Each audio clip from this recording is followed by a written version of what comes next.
Good evening, councillors, officers and guests. Welcome to the special meeting of council on Wednesday the 10th of May 2023. I'll open the meeting with the meeting and the prayer. Councillors, officers and members of the public, Almighty God be with us as we work for the people of the Shire of Moorabool. Grant us wisdom that we may care for the Shire as true stewards of your creation. May we be aware of the great responsibilities placed upon us. Help us to be just in all our dealings and may our work prosper for the good of all. Amen. Item 2 is the acknowledgement of country. I acknowledge the traditional owners of the land on which we are meeting. I pay my respects to their elders, past and present, and the Aboriginal elders of other communities who may be here today. Councillors, I can confirm that all councillors, with the exception of Councillor David Edwards, are in attendance tonight. Councillor Edwards is an apology. That can be noted in the minutes, please. Disclosure of conflicts of interest. Councillors, does anyone have a conflict of interest to declare to tonight's meeting? No? Thank you. Councillors, we have 3 members of the public registered to speak at this evening's meeting across the items on the agenda, and those speakers will be invited to address council at the commencement of the item in question. And we'll move to item 7.1, which is consideration of submissions to the Council Plan 2021 to 2025, which will be the 2023 update. Councillors, would anyone like to speak to the motion? Councillor Sullivan? And just with a query, on point 2, is that 2022 update or 2023 update? So just I'd move the recommendation. Through the chair, should be the 2023 update. Okay, that's all right. I would move with that small amendment. Happy to second. Moved by Councillor Sullivan, seconded by Councillor Dudzik, with an amendment, and seconded by Councillor Dudzik. Councillors, would anyone else like to speak or any dissent? All those in favour? Motion's carried. Councillors, item 7.2 is consideration of submissions to the proposed 23-24 annual budget. As I mentioned, we have 3 registered speakers. I'd like to invite Dottie and Michael Hazel to speak. They've registered to speak in relation to their submission on behalf of the the Bacchus Marsh Easterfest. My apologies, Ballarat. Please take the table and turn the microphone on. Dottie and Michael, you do have 3 minutes, after which councillors may ask you to clarify questions and take questions from the floor. No problem. So we're seeking for a 10K allowance over the next 5 years to be added to the budget. This is to help with approximately 50% of the funds that we require for the Easterfest festival to be run. This will help us expand the festival, allowing us to improve our promotional materials, also do a little bit of work to our website that we've got, some of the fees that we actually charge for it as well, and also help with the hire of the equipment. The hire of the equipment is getting quite expensive, and it does cost us a lot every year to hire that. Easterfest is run and it's supported by all the local communities. It's all volunteers.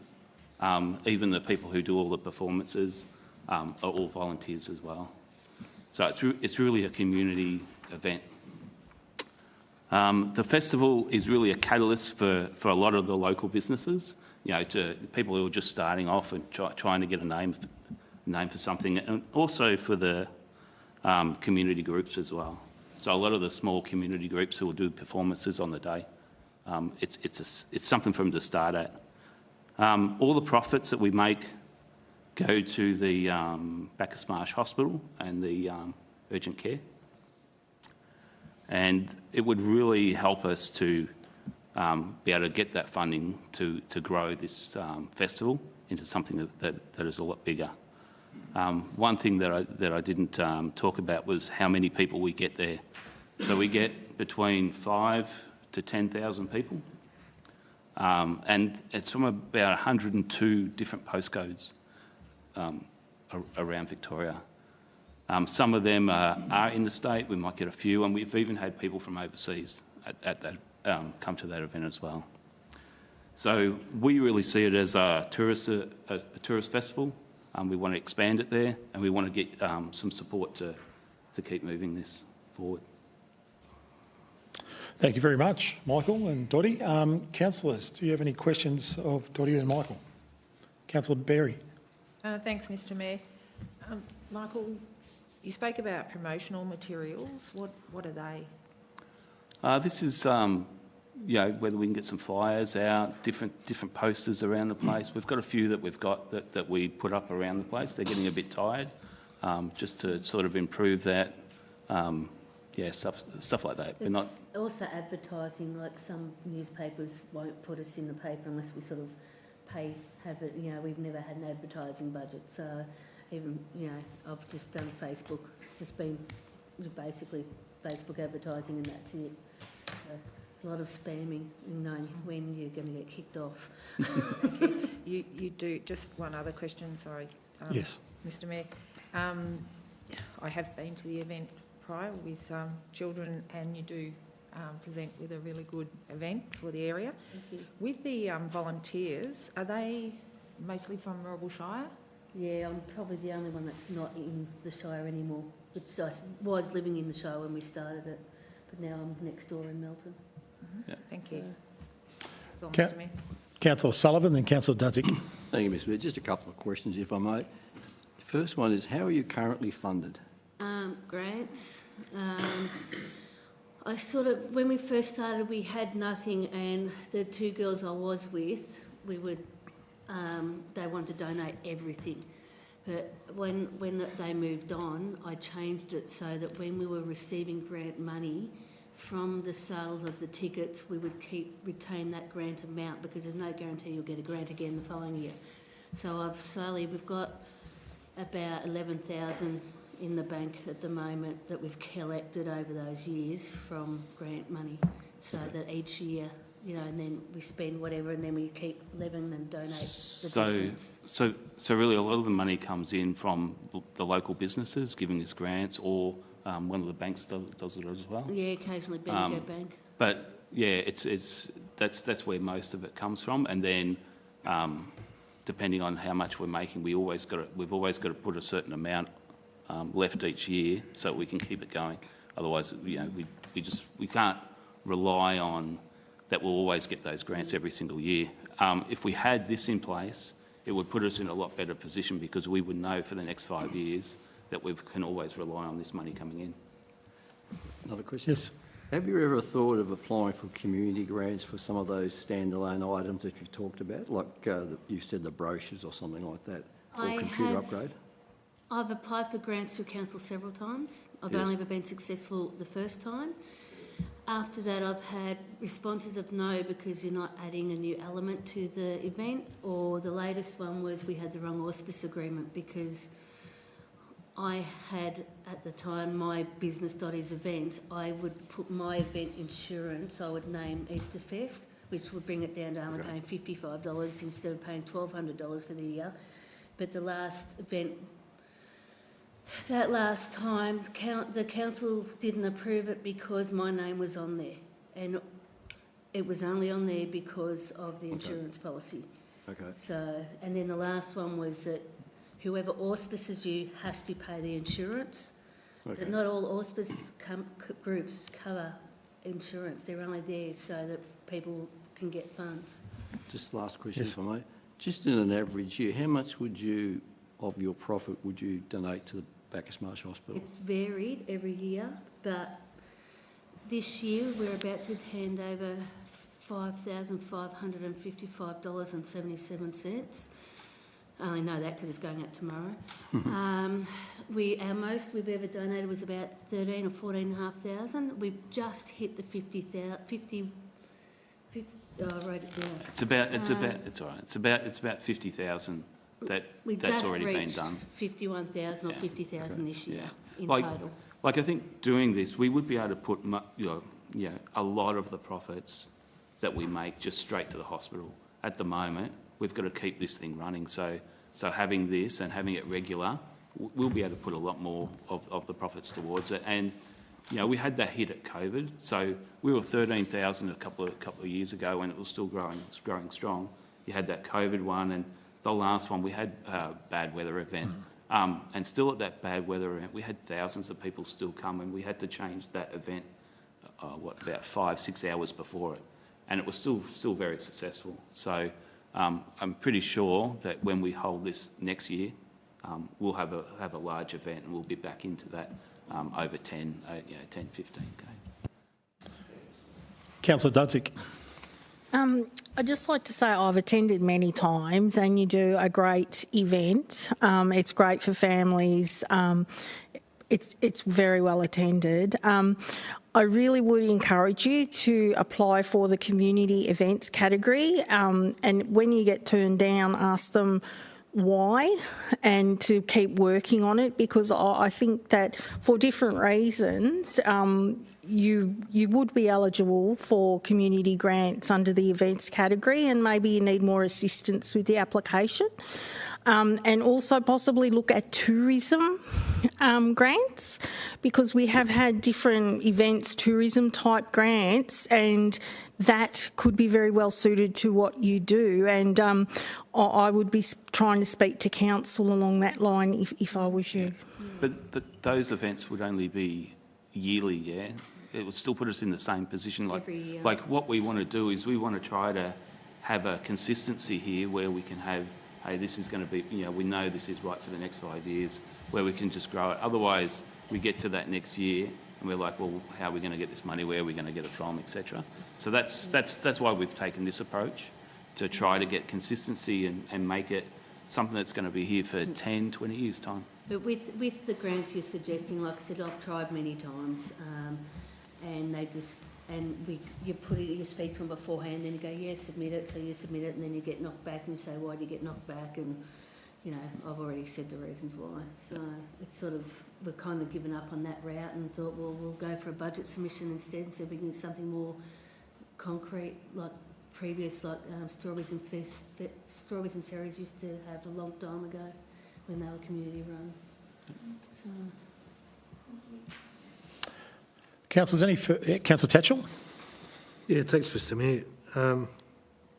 I take my hat off to people that run these events. So it really is running the gauntlet at that time of year in terms of weather, and you were quite lucky, I suppose, to have a contingency plan. Oh, we didn't. But you got one. But we got one. We got one. And having run, many years ago we ran a rodeo here and got rained out, and we had to back $100,000 on the next week, and it's like putting money on a racehorse. And we got out of it, we wiped our nose, but at the end of the day I understand the problem.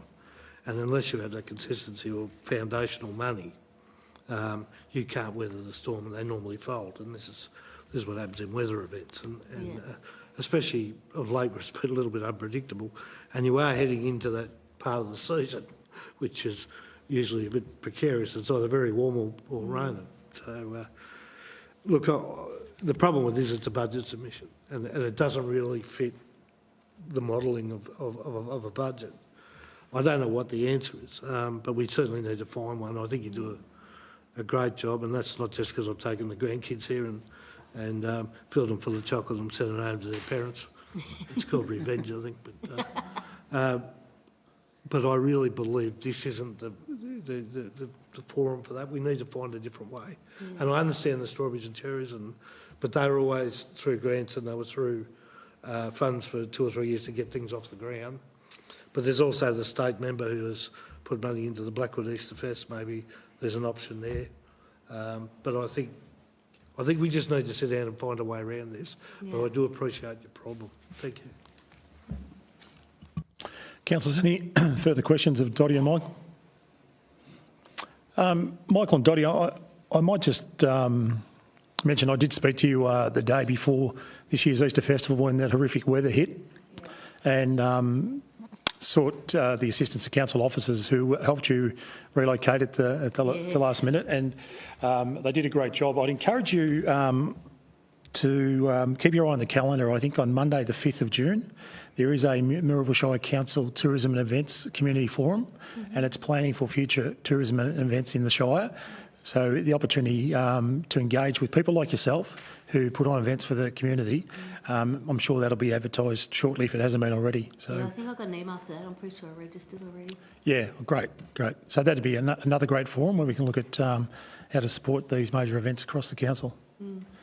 Councillors, if there's no further questions, I thank you, Michael and Dottie, for attending tonight. Thank you. Thank you.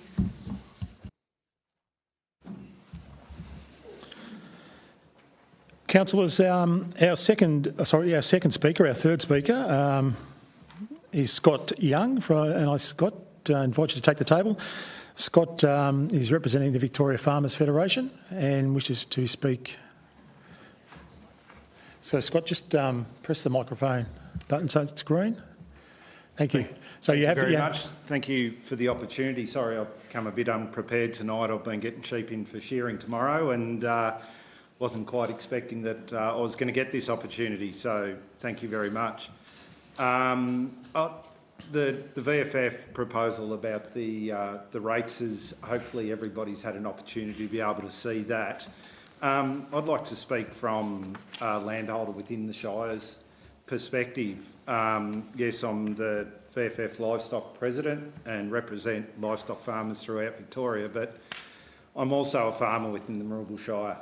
I remember I was just thinking, I sat in this office here about 5 or 6 years ago and listened to a climate change speech that the Mirrabul Shire, along with some other shires, had put some money into, and it was towards 2050 and what our shire was going to look like and what climate change was going to mean to the Mirrabul Shire. After that meeting, I went away really positive because what it meant was that farming was going to be good within the Mirrabul Shire. The climate change is going to really affect northern Victoria, the way it's being modelled at the moment. But southern Victoria, we're going to get more opportunities. We're going to get warmer, milder winters. We're going to get wetter summers. Yes, we might have to change our farming practices, but it also means that we can also get some great opportunities, perhaps grow some different varieties of fruits and grapes and vineyards and all those sorts of different things down here that we potentially can't do that much in our colder climate here. But I said then, and I've said nearly every year since then at these events, that our farmers are going to get rated out of the Shire. We've had significant rate rises through the past every year for the past 10 years or when the budgets have been done. Farmers have had rate increases of 85% over the past 3 years. Now, farmers pay a significant amount of rates, but our income hasn't increased as those rates have risen. Yes, our land values may have risen, but we can't actually capitalise on those unless we sell our properties. And if we sell our properties, then we're not farming anymore. So if we want to keep farmers within the Shire, we have to think of a better way of doing a budget so we're not forcing that big burden onto our farmers within the Shire. We've got really great farmers, we've got great open landscapes. People come to the Mirrabul Shire for the beautiful picturesque farmland and we've got great farmers looking after that land, doing really good land care work and improving the land within the Shire. But those pressures are getting that great now that there's going to come a point soon where it's just not going to be feasible to farm anymore. I noticed in the local farmer paper the other day a really big property down near Bacchus Marsh up for sale at the moment. The key words on the top of that ad were land banking. This is going to destroy farming within the Mirrabul Shire. So we've got to look at a way of raising our rates. I know we all need to pay rates, but we've got to look at a way that's going to protect farming within the Mirrabul Shire. We've got to some way find money to get money out of Melbourne. We can't keep going. All the people are moving out of Melbourne, moving to within our Shire, but we're not capitalising on that, and we're not forcing the issue with the government to try and... It's not just the Mirrabul Shire, it's all shires in the rural area. But the real problem is our capacity to pay. As that keeps getting greater. Last year, the wet year, I had total lost. I only got a quarter of my income last year, what I usually get, but I've still got to pay my rates and all my other bills and everything. but our capacity to pay is not going up with the land valuations. So I'd urge council to think about the way they do those figures and what they can do, and look at some alternatives to decrease that burden on the farming sector, because we have been hit constantly, every budget, with 15 to 25% increases in our rates. Thank you, Scott. I'll now open the floor. Councillors, give you the opportunity to ask questions of Scott. Councillor Tatchell. I'd just like to make a couple of comments. I'll ask some questions when we go into a discussion, but thanks, Scott. I just want to reflect that it was about 20 years ago I was talking to your dad, and we were down at watching some car racing, or vintage cars going up a hill, and I said to him, how do you reckon it'll go into the future, this farm thing? And he said, it'll be all right as long as we continue to support young farmers and continue to give them that opportunity. And here we are 20 odd years later, and I know if your dad was looking there today, he would be so proud. I know how proud I was when I found out that you'd taken the role at the VWF. You know, I thought that was a very brave thing to do in a very difficult time. And the VWF's been going through some difficult times themselves. So I just wanted to mention that I've watched your progress as a young farmer, and now, well, we've got a little bit older, and the fantastic job you've done in advocating and just talking about our Shire from a regional base, and how important. I just wanted to emphasise that discussion I'd had with your dad 20 odd years ago, and I have to say, I'd be incredibly proud, because I'm incredibly proud of the work that you do. So, well done. Sorry. Thank you, Councillor Tatchell. Councillors, any questions for Scott? No? Oh, Councillor Berry. Thanks, Mr Mayor. Scott, you have livestock. Is it sheep or is it cattle? Yeah, I have sheep, yes, and cropping as well, grain crops. Yep. All right. And you mentioned that last year it was my worst year in the last 30 years that I can remember farming. It through a drought. We're in a really good place here, because generally through a drought we can get a few showers through the winter time and grow a bit of grass and grow a bit of crop. But this year was a perfect storm. All our inputs were very expensive, and then it looked like it was going to be a good year, so we put all the inputs into our grain crops and things like that, and then we had no sun and all rain through our springtime, and I had a total failure of all my crops. And my lambs usually fatten by January, December, and they've only just fattened now, and I've had to put a lot of grain and a lot of work into those to fatten them now, and they should have been that weight in January. So yeah, it's been a tough year. It's been a learning curve for me. And hopefully I don't get another one of those very soon. But really tough. Yeah, it set me back a fair way. So. I hear what you're saying. Just a subsequent question, Rod. Yes. With your lambs fattening now and moving forward, and your crops, are you expecting a better season this year? I'm very nervous because I've got a weather station on my property and it measures soil moisture, and my soil moisture is almost at 100% now. So what that means, if we get any more rain, and as we get rain through the wintertime, if it ends up getting cold and wet, then that means my paddocks are going to be flooded again this year, and that'll drown out the crops and I'll lose those again. So as a farmer, I've taken that gamble and put my crops in, because Jane Bunn told me it was going to be a dry year this year and it was going to be El Nino or something, which